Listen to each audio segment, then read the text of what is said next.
العظيم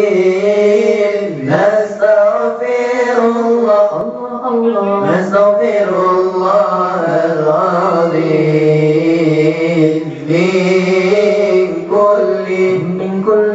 من كل ذنب عظيم أولا وآخرا وظاهرا وباطنا ونستغفر